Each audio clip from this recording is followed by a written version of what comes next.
Hello, my name is Kelsey and I'm here for another tutorial. So today I thought we'd look at what do we do after we learn the notes of a piece of music. So for our example today we have In the Hall of the Mountain King, which is a bit of fun. So we kind of understand what the notes are doing now, but now we have to look at our details such as our articulation, any staccatos, legatos, any accents. We want to have a look at our speed to make sure we're playing in the appropriate speed and the appropriate tempo. And we want to make sure that we're playing with the right set of dynamics and to kind of just do more of what it's asking. How do we make this more of a performance piece now that we know what's going on within our fingers? So, first thing to do, we've practiced it all. Now this requires a lot of staccato, okay? So what we've done in the past is first we practice playing legato while we're learning it. So you're playing nice and slowly to get the idea of where your fingers have to sit. Because this piece in particular does require you to move. You can't actually see my hands there, but they require you to move up and down the piano, which can be quite tricky. So once we feel familiar with that, we can see that it's asking for staccato. So to do that, I recommend we're going to play really slowly, okay? Maybe starting with one hand. Now, you want to be right on the tips of your fingers and try to think of your hand as a little hammer hitting against the keys.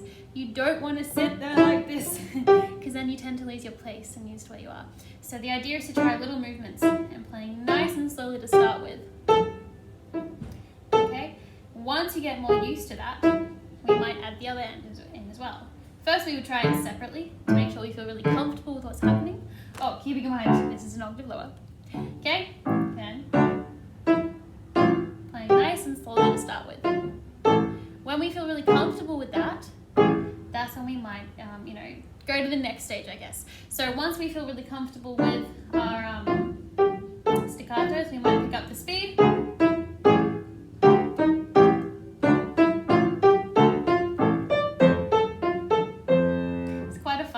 To get used to.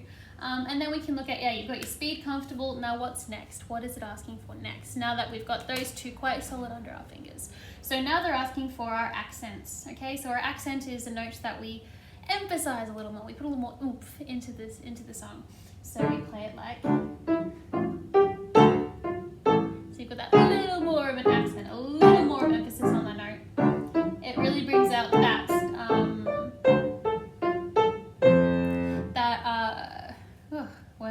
it's really bringing out that mysterious side that they're looking for. Okay, and along with that, you've got, you've got to hold your little note at the end. Okay, and really, it's called the tenuto. You just hold it a little bit longer to bring that emphasis in again. Not as much as the accent, but a little bit more. Okay, and we repeat that. Then we get into the second section, same thing. So we're feeling quite comfortable with the notes. Now we have our staccatos. We might want to look at what dynamics they're asking for as well. So in this case, you start off piano, very sneaky. Now we're going to the next. We want a little bit louder, not much. And then we go even louder again when we repeat it.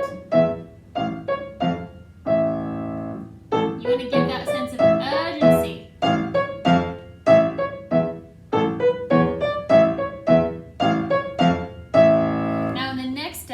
Crescendo, and as you can see, you've got a whole set of lines there to really show that. We want that to be a progressive thing, so it gets really nice and big at the end. I love to go out with our dynamics when we're performing and we're learning new pieces. So I always get my students to go to the complete extreme, so playing really softly to start with. By the time you get to the end, you've got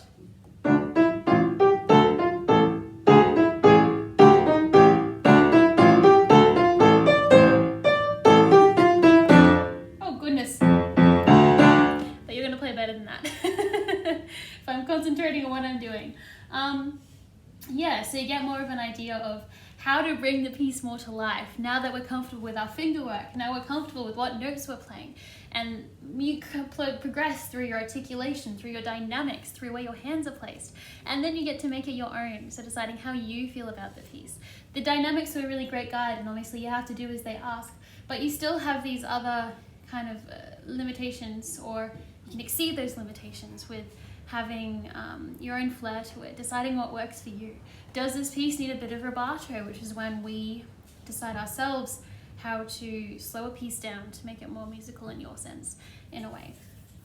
Yeah, so that's kind of all we've done today. I hope that helps kind of consider how to look at a piece and what to do next now that you're comfortable with the notes. Okay, there's always room to fine tune it. And it can help to do things like record yourself playing and then go back and see if you can pick up bits and pieces to help you along the way, and record again. It can be hard to listen to yourself sometimes, but it can be really helpful tools to learn. All right, thank you so much. Have a great one.